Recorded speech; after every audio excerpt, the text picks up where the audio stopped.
Le tronçon Brazzaville-Dolizy en République du Congo est désormais opérationnel.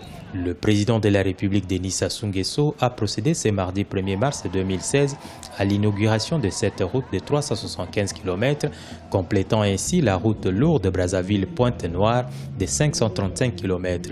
Des travaux ont été exécutés par l'entreprise chinoise China State Construction Engineering Corporation sous le contrôle de la société française Aegis International. Les gens se sont consentis vraiment. C'était pas du tout facile. Aujourd'hui, la route elle est réalisée, tout le monde passe.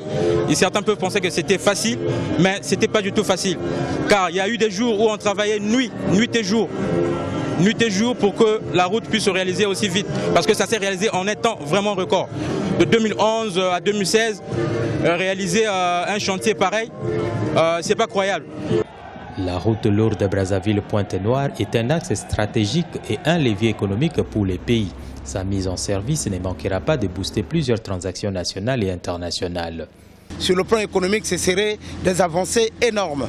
Parce que de la capitale économique à la capitale politique, je cite Pointe-Noire, où nous avons quand même un port en eau profonde jusqu'à Brazzaville, les commerçants pourront donc importer les marchandises. La différence entre un homme politique et un homme d'État, c'est que l'homme politique pense à la prochaine élection et l'homme d'État pense aux prochaines générations.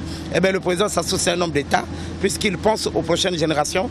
Il va nous léguer quelque chose pour la postérité. Les travaux du tronçon Brazzaville-Dolizy ont été financés par le gouvernement de la République du Congo et celui de la Chine, avec une enveloppe d'environ 867 milliards de francs CFA.